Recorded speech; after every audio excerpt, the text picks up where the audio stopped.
ದಲಿತರ ನಾಲ್ಗೆ ಮೇಲೆ ಭಾಷೆ ಇರೋದು. ನಿಜವಾದ ಕನ್ನಡಿಗರು ಅಥವಾ ಕನ್ನಡ ವಾರಸುದಾರರು ಪರಂಪರೆ ಅಂತಂದರೆ ದಲಿತರು. ಕನ್ನಡ ಬೇಕಾಗಿರೋದು ಯಾರಿಗೆ ಎಲ್ಲ ಸವಲತ್ತುಗಳು ಮತ್ತು ಇದ್ದಿಲ್ವೋ ವಂಚಿತ ಸಮುದಾಯಗಳು ಭಾಷೆಯನ್ನು ತಮ್ಮ ನಾಲ್ಗೆ ಮೇಲೆ ಇಟ್ಕೊಂಡಿದ್ದಾರೆ.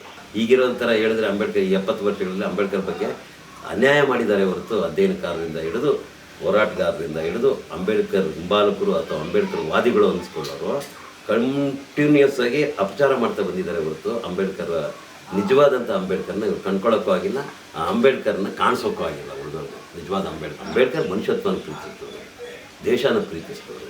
ಆಮೇಲಿಂದಲೂ ಭೇದವನ್ನು ಅವರು ಎಷ್ಟು ಹುಡುಕಿದ್ದಾರೆ ಪದಗಳು ಅಂತಂದರೆ ಭೇದನ ಕೊಲ್ಲೋದಕ್ಕೆ, ಭೇದನ ತೆಗೆದಾಕೋದಕ್ಕೆ, ಜಾತಿಯನ್ನು ನಿರ್ಮೂಲನೆ ಮಾಡೋದಕ್ಕೆ.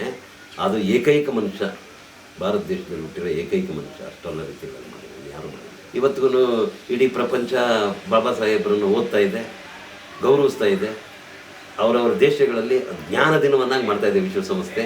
ಭಾರತೀಯನಾದ ಪ್ರತಿಯೊಬ್ಬನೂ ಕೂಡ ಓದಲೇಬೇಕಾದಂಥ ಒಂದು ಜ್ಞಾನ ಆಕರ ಅಂಬೇಡ್ಕರ್.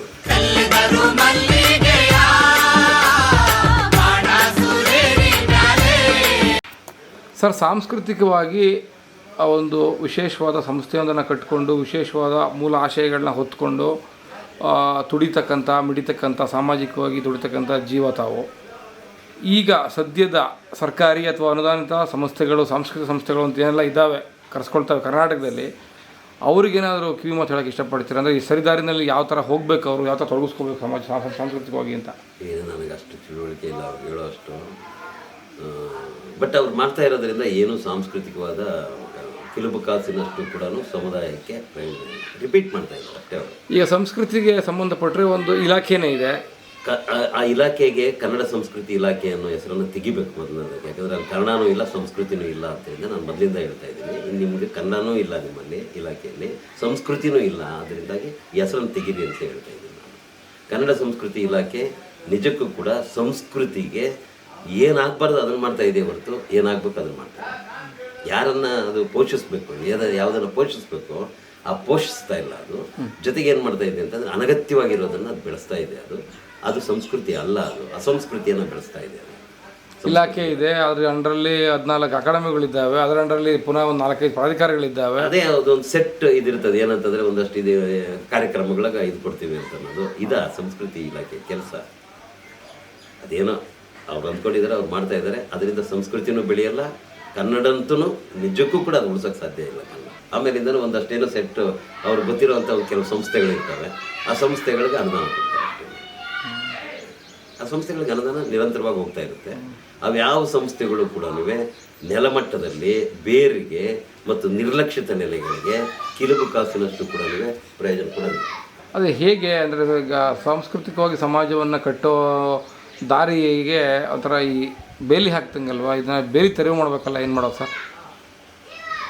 ನನಗನ್ಸೋಂಗೆ ಅಧಿಕಾರ ಏನಾದರೂ ನಮ್ಗೆ ಸಿಕ್ಕಿದ್ದಿದ್ರೆ 3 ಇಲಾಖೆಗಳನ್ನ ಒಂದೇ ಇಲಾಖೆ ಮಾಡ್ಬೋದು. ಕನ್ನಡ ಸಂಸ್ಕೃತಿ ಇಲಾಖೆ, ಶಿಕ್ಷಣ ಇಲಾಖೆ, ಆಮೇಲೆ ಮಕ್ಕಳ ಮತ್ತು ಮಹಿಳಾ ಕಲ್ಯಾಣ ಇಲಾಖೆ, 3 ಒಂದೇ ಇಲಾಖೆ ಮಾಡ್ಬೋದು. ಅಂದರೆ ಡಿಫ್ರೆಂಟ್ ಅಲ್ಲ, ಒಂದೇ. ಯಾಕಂದರೆ ಇಲ್ಲಾಗೋದು ಅಲ್ಲಿ ರಿಪೀಟ್ ಆಗುತ್ತೆ, ಅಲ್ಲಾಗೋದು ಇಲ್ಲಿ ರಿಪೀಟ್ ಆಗುತ್ತೆ. ಒಂದೇ ರೀತಿಯ ಕಾರ್ಯಕ್ರಮಗಳನ್ನು ನಾವು ಮಾಡ್ತಾ ಇವೆ. ಅದರಿಂದ ಅದು ವೇಸ್ಟ್. ಅದರ ಬದಲಾಗಿ ಅದರ ಸಂಯೋಜಿತಗೊಳಿಸಿ ಆ ಎಲ್ಲ ರಿಸೋರ್ಸಸ್ಸನ್ನು ಅದ್ಭುತವಾದಂಥ ರೀತಿಯಲ್ಲಿ ಯೋಜನೆಗಳಲ್ಲಿ ತೊಡಗಿಸಿ ಸಂಪೂರ್ಣವಾಗಿ ಮುಂದಿನ ಪೀಳಿಗೆಗಳನ್ನು ಸಶಕ್ತಗೊಳಿಸ್ಬೇಕು. ಎಲ್ಲ ರೀತಿಯಲ್ಲೂ ಕೂಡ ಅವರು ಮಿದುಳಿಗೆ ಹೋಗ್ಬೇಕು, ಎಲ್ಲನೂ ಅವ್ರ ಬದುಕಿಗೆ ಹೋಗ್ಬೇಕು. ಎಲ್ಲಿದೆ ಅದು? ಬಟ್ ಸಾಂವಿಧಾನಿಕ ತಿದ್ದುಪಡಿಗಳನ್ನು ಮಾಡಬೇಕಾದ್ರೆ ನೀವು ಶಾಸನ ಬರೆಯೋ ಸ್ಥಾನಕ್ಕೆ ಹೋಗ್ಬೇಕು. ಅದಕ್ಕೆ ಹೇಳ್ತೇನೆ ಅಧಿಕಾರ ಅಂತ. ಅದಕ್ಕೆ ನಾನು ಹೇಳಿದ್ದೆ ಅಧಿಕಾರವನ್ನು ಬದಲಿಸುವಂಥ ಇದರಲ್ಲಿದ್ದಾಗ ಈ ಥರ ಬದಲಿಸ್ಬೋದು ನೀವು. ಯಾಕೆಂತಂದರೆ ಸಮಾಜ ಕಲ್ಯಾಣ ಇಲಾಖೆ ಅದಂತೂ ಅದು ಯಾಕೆ ಸಮಾಜ ಕಲ್ಯಾಣ ಅಂತ ಹೆಸರಿಟ್ಟಿದ್ದಾರೆ ಅಂತ ಗೊತ್ತಿಲ್ಲ. ಅದರಲ್ಲಿ ಯಾವ ಕಲ್ಯಾಣವೂ ಸಾಧ್ಯವಿಲ್ಲ. ಮಕ್ಕಳಿಗೇನೋ ಒಂದಷ್ಟು ಹಾಸ್ಟೆಲ್ಗಳಿಗೆ ಒಂದಷ್ಟು ದುಡ್ಡು ಕೊಡ್ತಾರೆ ಮತ್ತು ಇನ್ನೊಂದು ಕೊಡ್ತಾರೆ ಅನ್ನೋದು ಬಿಟ್ಟರೆ ಅದು ನಿಜಕ್ಕೂ ಕೂಡ ಒಂದು ಪೀಳಿಗೆಯನ್ನು ಸರಿಯಾದ ರೀತಿಯಲ್ಲಿ ಏನು ಸಶಕ್ತಗೊಳಿಸ್ಬೇಕು, ಸಬಲಗೊಳಿಸ್ಬೇಕು ಅನ್ನೋದು ಅದು ಉದ್ದೇಶ ಅಲ್ಲ. ಕನ್ನಡಕ್ಕೆ ಶಾಸ್ತ್ರೀಯ ಸ್ಥಾನಮಾನ ದೊರಕಿದ ನಂತರ ಕರ್ನಾಟಕ ಸರ್ಕಾರ ಕೇಂದ್ರದಿಂದ ದೊರಕಬಹುದಾದ ಅನುದಾನಗಳನ್ನು ಪಡ್ಕೊಳ್ಳೋದ್ರಲ್ಲಿ ವಿಫಲವಾಗಿದೆ. ಉದಾಹರಣೆಗೆ ತಮಿಳಿಗೂ ಕೂಡ ಶಾಸ್ತ್ರೀಯ ಸ್ಥಾನಮಾನ ಸಿಕ್ಕಿದಾಗ ಎಷ್ಟೆಲ್ಲ ಮ್ಯಾಕ್ಸಿಮಮ್ಮು ಅನುದಾನ ಪಡ್ಕೋಬೇಕು, ಹಣಕಾಸು ನೆರವು ಪಡ್ಕೋಬೇಕು, ಭಾಷೆಯ ಉದ್ಧಾರಕ್ಕಾಗಿ ಏನೆಲ್ಲ ಮಾಡಬೇಕು, ಎಲ್ಲವೂ ಚೆನ್ನಾಗಿ ಮಾಡ್ಕೊಂಡಿದ್ದಾರೆ ತಮಿಳ್ನವರು. ಬಟ್ ಕನ್ನಡದವರು ಒಂದು ನಯಾ ಪೈಸೆಯನ್ನು ಕೂಡ ಸೂಕ್ತವಾದ ಪತ್ರ ವ್ಯವಹಾರವನ್ನು ನಡೆಸಿ ಕೇಂದ್ರ ಜೊತೆಗೆ ತರಿಸ್ಕೊಳ್ಳೋದ್ರಲ್ಲಿ ಸಂಪೂರ್ಣ ವಿಫಲವಾಗಿದ್ದಾರೆ ಕರ್ನಾಟಕ ಸರ್ಕಾರ. ತಿರ್ಗ ಭಾಷೆ ಉಳಿಸ್ತೀನಿ ಅಂತಾರೆ. ಇಲ್ಲ ಇಲ್ಲ ಇಲ್ಲ ಈಗ ನಾವು ತಮಿಳರ ಭಾಷಾ ಅಭಿಮಾನ ಇದೆಯಲ್ಲ ಅಥವಾ ಭಾಷಾ ಪ್ರಜ್ಞೆ ಇದೆಯಲ್ಲ, ಅದಕ್ಕೆ ಭಾಳ ದೊಡ್ಡ ರಾಜಕೀಯ ಚಳುವಳಿಗಳ ಕಾರಣ ಆಗಿದ್ದಾವೆ, ದ್ರಾವಿಡ ಚಳುವಳಿಗಳ ಕಾರಣ ಆಗಿದ್ದಾವೆ. ಕನ್ನಡದಲ್ಲಿ ಆ ಥರ ಚಳುವಳಿಗಳು ಯಾವುದೂ ಇಲ್ಲ. ಗೋಕಾಕ್ ಚಳುವಳಿಯನ್ನು ಬಿಟ್ಟರೆ ಕನ್ನಡ ಪ್ರಜ್ಞೆಯನ್ನು ಉದ್ದೀಪಿಸಿರುವಂಥ ಯಾವ ಚಳುವಳಿಗೂ ಭಾಷೆ ಇಲ್ಲ. ಆ ನಂತರ ಭಾಷೆಯನ್ನು ನಾವು ನಮ್ಮ ಉಸಿರು ಅಥವಾ ನಮ್ಮ ಜೀವ ಅಂದ್ಕೊಂಡು ಅಂಥ ಒಂದು ಇದೇನೇ ನಮಗಿಲ್ಲ, ಆ ತಾಟಿಲ್ಲ, ಆ ತಾಟ ಇಲ್ಲಲ್ಲ. ಯಾಕೆ ಅಂತಂದರೆ ಜಾತಿಗಳು ಇದಕ್ಕೆ ಕಾರಣ. ಈಗ ಕರ್ನಾಟಕ ಏಕೀಕರಣವನ್ನು ವಿರೋಧಿಸಲಾಯಿತು. ಯಾಕೆ? ಲಿಂಗಾಯತರ ಅಧಿಕಾರ ಕಡಿಮೆ ಆಗುತ್ತೆ, ದಕ್ಷಿಣ ಕರ್ನಾಟಕಕ್ಕೆ ಇದೋಗ್ಬಿಡುತ್ತೆ ಅನ್ನೋ ಕಾರಣಕ್ಕಾಗಿ ಇದು ಮಾಡಿದರು. ಅಂದರೆ ಜಾತಿ ಪ್ರಜ್ಞೆ ಒಳಗೆ ಭಾಷೆಯನ್ನು ನೋಡ್ತಿರೋ ಹೊರತಾಗಿ ಭಾಷೆಯನ್ನೇ ನಮ್ಮ ಅಳಿವೆ ಉಳಿವೊಂದು ಅದೇ ನಮ್ಮ ಉಸಿರು ಅಥವಾ ಅದೇ ನಮ್ಮ ಐಡೆಂಟಿಟಿ ಅಂತ ಎಲ್ಲಿ ನೋಡ್ತೀವಿ ನಾವು? ಜಾತಿ ಐಡೆಂಟಿಟಿಗೆ ಹೋಗ್ತೀವಿ ಹೊರತು ಭಾಷೆ ಐಡೆಂಟಿಟಿಗೆ ಎಲ್ಲಿ ಬರ್ತೀವಿ? ಹಂಗೆ ನೋಡೋದಾದರೆ ಭಾಷೆಗೆ ಐಡೆಂಟಿಟಿಗೆ ಬಂದರೆ ದಲಿತರನ್ನು ಭಾಳ ದೊಡ್ಡ ಎತ್ತರದಲ್ಲಿ ಇಟ್ಟು ನೋಡಬೇಕಾಗುತ್ತೆ. ಅವರೇ ಭಾಷೆ ಉಳಿಸ್ಕೊಂಡಿರೋದು, ಅವ್ರ ನಾಲ್ಗೆ ಮೇಲೇ ಭಾಷೆ ಉಳಿದಿರೋದು. ಎಲ್ಲಿದೆ ಇನ್ನು ಉಳಿದಂಗೆ ಭಾಷೆ ಯಾರು ಉಳಿಸ್ಕೊಂಡಾಗ? ದಲಿತರ ನಾಲ್ಗೆ ಮೇಲೆ ಭಾಷೆ ಇರೋದು. ನಿಜವಾದ ಕನ್ನಡಿಗರು ಅಥವಾ ಕನ್ನಡ ವಾರಸುದಾರರು ಪರಂಪರೆದು ಅಂತಂದರೆ ದಲಿತರು. ಯಾಕಂದರೆ ಭಾಷೆ ಇಟ್ಕೊಂಡಿರೋದು. ಉಳಿದವ್ರ ಭಾಷೆ ಸಂಸ್ಕೃತಿ ಉಳಿಸ್ಕೊಂಡ್ರು. ಹೌದು, ಉಳಿದವ್ರು ಎಲ್ಲ ಉಳಿಸ್ಕೊಂಡಿದ್ದಾರೆ.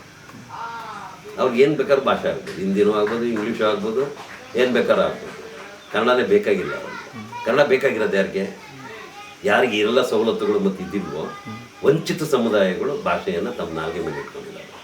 ಅದರಿಂದಾಗಿ ಕನ್ಸಿಡರ್ ಮಾಡ್ಬೋದಾದರೆ ಅವರೇ ನಿಜವಾದಂಥ ಕನ್ನಡಿಗರು ಅಂತ ಹೇಳುವಂಥ ಎದಿಗಾರಿಕೆ ಕೂಡ ಅಥವಾ ನಾಲ್ಗೆ ಕೂಡ ಇಲ್ಲ ಕನ್ನಡದ ನುಡಿಯ ನಾಲ್ಗೆ. ಯಾವುದನ್ನು ಗೌರವಿಸ್ಬೇಕು ಅನ್ನೋದು ಇಲ್ಲ. ಹೆಂಗೆ ಗೌರವಿಸ್ಬೇಕಿತ್ತು ಕನ್ನಡಿಗರನ್ನ? ದಲಿತರನ್ನ ಹೆಂಗೆ ಗೌರವಿಸ್ಬೇಕಿತ್ತು ಕನ್ನಡ ನಾಡು? ಗೌರವಿಸ್ತಾ ಇದೆಯಾ? ಸಾಂಸ್ಕೃತಿಕವಾಗಿ ದಲಿತ ಸಮುದಾಯಗಳನ್ನು ಹೇಗೆ ಬಳಸ್ಬೋದು? ಯಾಕೆಂದರೆ ಸಾಂಸ್ಕೃತಿಕ ಅಭಿವೃದ್ಧಿಗೆ ಸಮುದಾಯಗಳನ್ನು ಹೇಗೆ ಬಳಸ್ಬೋದು, ಅಥವಾ ಸಂಸ್ಕೃತಿಯನ್ನು ಬಳಸ್ಕೊಂಡು ಸಮುದಾಯವನ್ನು ಹೇಗೆ ಬೆಳೆಸ್ಬೋದು ಅಂತ? ಮೊದಲನೇದಾಗಿ ಆಗಬೇಕಾಗಿರೋದೇ ಸಾಂಸ್ಕೃತಿಕವಾದ ಪರಿವರ್ತನೆ ಆಗಬೇಕಾಗಿದೆ. ಮೊದಲನೇದೇ ಬೇಕಾಗಿರೋದು ಪರಿವರ್ತನೆ ಅಂದರೆ ಈಗೇನಾಗಿದೆ ಅಂತಂದರೆ, ಈಗ ಉದಾಹರಣೆಗೆ ಹೇಳ್ತೀನಿ, ದಲಿತರ ಮನೆಗಳನ್ನು ಅಬ್ಸರ್ವ್ ಮಾಡಬೇಕು, ಗಮನಿಸ್ಬೇಕು. ಆ ಮನೆಯಲ್ಲಿ ಇಷ್ಟು ಕಾಲ ಆದರೂ ಕೂಡ ಒಂದು 4 ಪುಸ್ತಕ ಇರಲ್ಲ, ಯಾವುದರ ಆಗಲಿ. ಅದು ಮೊದಲನೇ ಲಕ್ಷಣ. ಏನಪ್ಪ ಅಂತಂದರೆ ನಮ್ಮ ಸಂಸ್ಕೃತಿಯನ್ನು, ನಮ್ಮ ಇದನ್ನು ಇದಿದೆ ಅನ್ನೋ ಕಾರಣ ಏನಪ್ಪ ಅಂತಂದರೆ ಆ ವಾತಾವರಣದಲ್ಲಿ ಅದು ಜೀವಂತ ಇರಬೇಕು. ನೀವು 99 ಮನೆಗಳನ್ನು ಗ್ರಾಮೀಣ ಪ್ರದೇಶದಲ್ಲಿ ಅಥವಾ ಎಲ್ಲೇ ಹೋಗಿ ದಲಿತರ ಮನೆಗಳನ್ನು ನೋಡಿದರೆ ಆ ಮನೆಗಳಲ್ಲಿ ಒಂದು ಸಂಸ್ಕೃತಿ ಇಲ್ಲ. ಅಂದರೆ ಪುಸ್ತಕ ಸಂಸ್ಕೃತಿ ಅಥವಾ ಶಿಕ್ಷಣ ಭಾಳ ದೊಡ್ಡದು ಅನ್ನುವಂಥ ಭಾವನೆ ಇವೆಲ್ಲ ಇಲ್ಲ. ಅದನ್ನು ತರಬೇಕು ಅಂತಂದರೆ ಕಲೆ ಮೂಲಕನೇ ತರಬೇಕಾಗುತ್ತೆ. ಕಲೆ ಸಂಸ್ಕೃತಿ ಮೂಲಕನೇ ಈ ಪರಿವರ್ತನೆ ತರಬೇಕಾಗುತ್ತೆ. ಅದಕ್ಕೋಸ್ಕರ ಅದೇ ಅನೇಕ ಪ್ರಯೋಗಗಳು ಬೇಕಾಗುತ್ತೆ, 1-2 ಅಲ್ಲ. ಅದು ನಿರಂತರವಾಗಿ ನಡಿಬೇಕಾಗುತ್ತೆ. ಒಂದು ದಶಕಗಳ ಕಾಲ ಆ ಥರ ಒಂದು ನಿರಂತರತೆಯಲ್ಲಿ ಒಂದು ಆಂದೋಲನ ಏನಾದರೂ ಆಯಿತು ಅಂತಂದರೆ ಅದು ಭಾಳ ಬೃಹತ್ತಾದಂಥ ಪರಿವರ್ತನೆ ತರುತ್ತೆ. ಅದಕ್ಕೆ ನಾನು ಅಂಬೇಡ್ಕರ್ ಲೈಬ್ರರಿ ಮೂವ್ಮೆಂಟನ್ನು ಶುರು ಮಾಡಿರೋದು.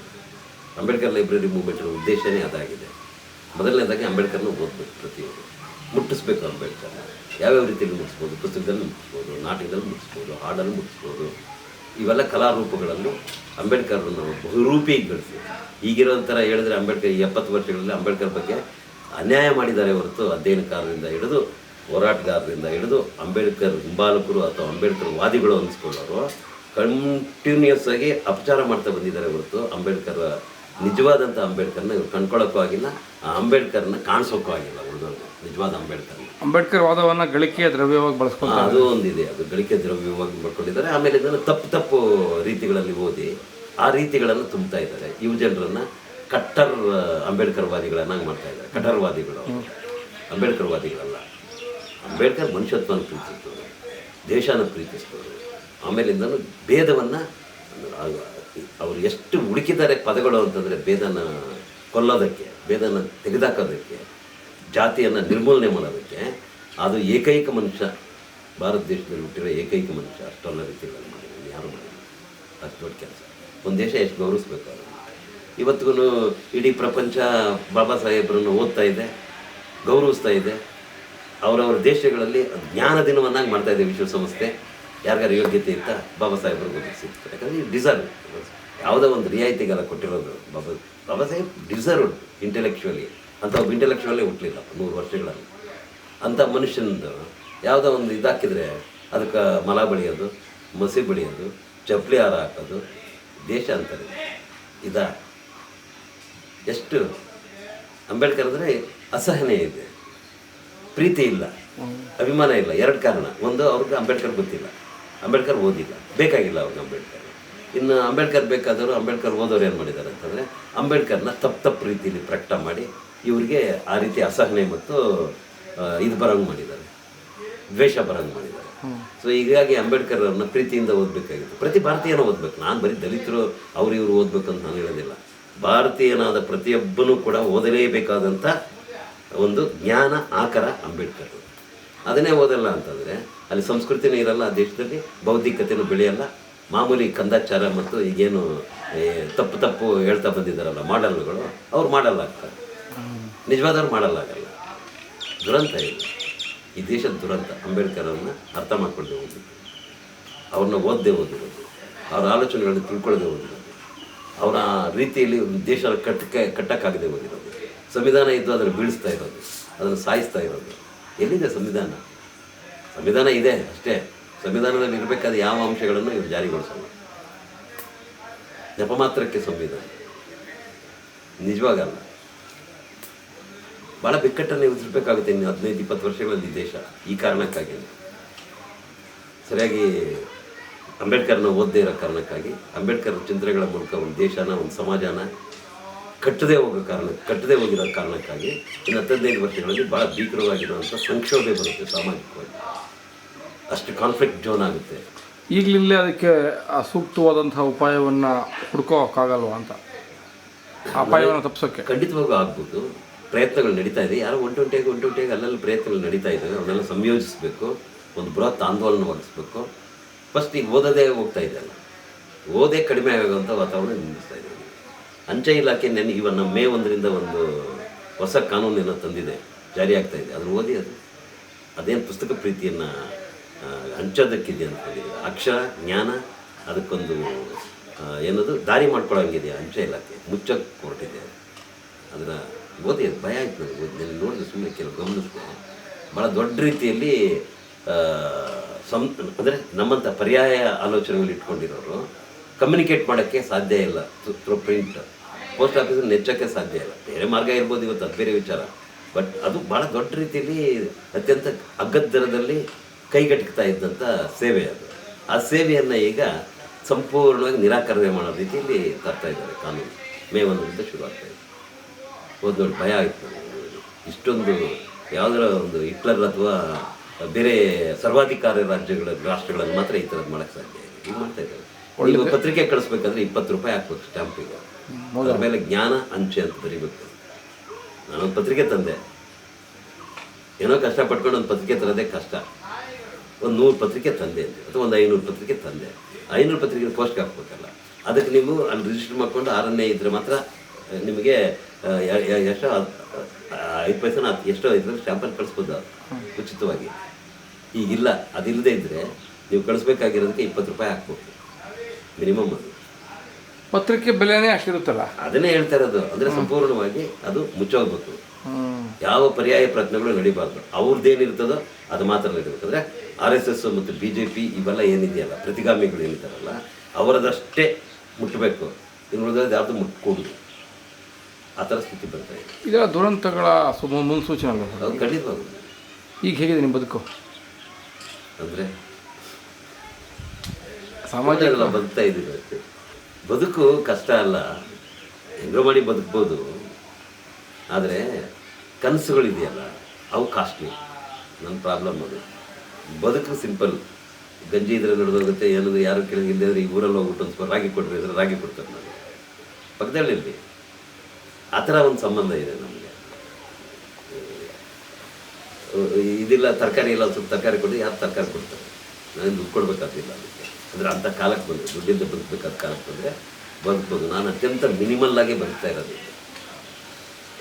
ಯಾಕಂದರೆ ನಾನು ಒಂದೇ ಒಂದು ಕೆಲಸ ಇಲ್ಲ ನನಗೆ.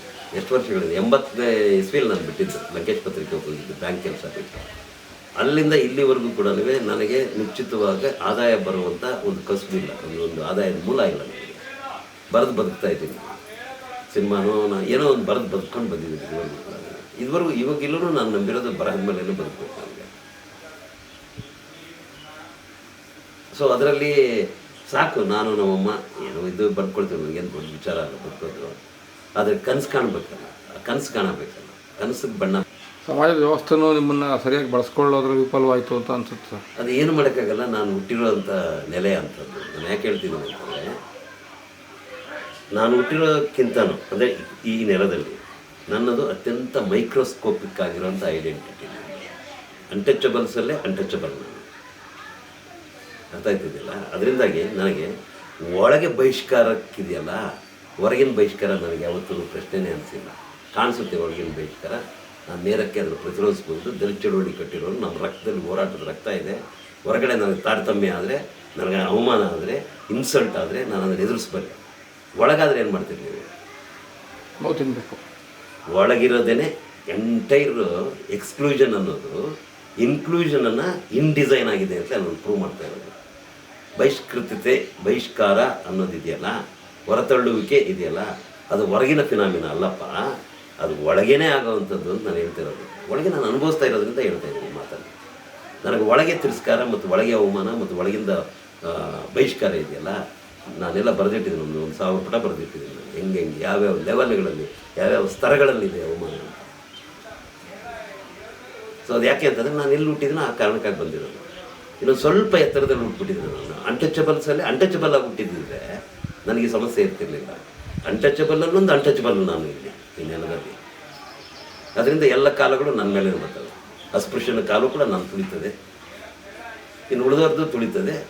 ಹತ್ತಿರದ ಕಾಲು ಇವನು ತುಳಿದಾದರೆ ನಾನು ಫಿನಿಶ್ ಆಗೋಗ್ತೀನಿ. ಈಗ ಅದೇ ಆಗ್ತಾ ಇರೋದು ಈ ನೆಲದಲ್ಲಿ. ಯಾಕೆ ಅಷ್ಟು ದೊಡ್ಡ ರೀತಿಯಲ್ಲಿ ಒಂದು ರೀತಿಯಲ್ಲಿ ನನಗೆ ಪ್ರೊಟೆಕ್ಟಿವ್ ಆದಂಥ ಪೋಷಕಾಂಶಗಳು ಸಿಕ್ಕಿಲ್ಲ ಅಂದರೆ ಇದು ಕಾರಣ.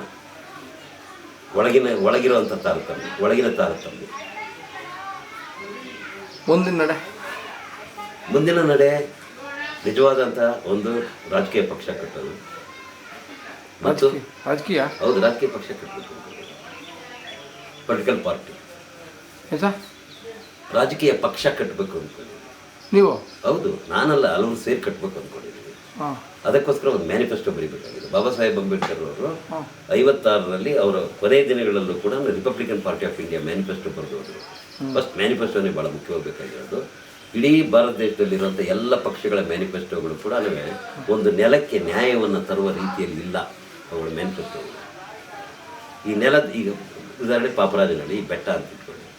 ಈ ಬೆಟ್ಟಕ್ಕೆ ಬೇಕಾದ ಯಾವ ಅಂಶವೂ ಒಂದು ಮ್ಯಾನಿಫೆಸ್ಟೋದಲ್ಲಿ ಇಲ್ಲ ಅಂದರೆ ಅದು ಪಕ್ಷಕ್ಕೆ ಯಾಕೆ ಓಟ್ ಹಾಕ್ಬೇಕು? ಮಾತನಾಡಣ್ಣಯ್ಯ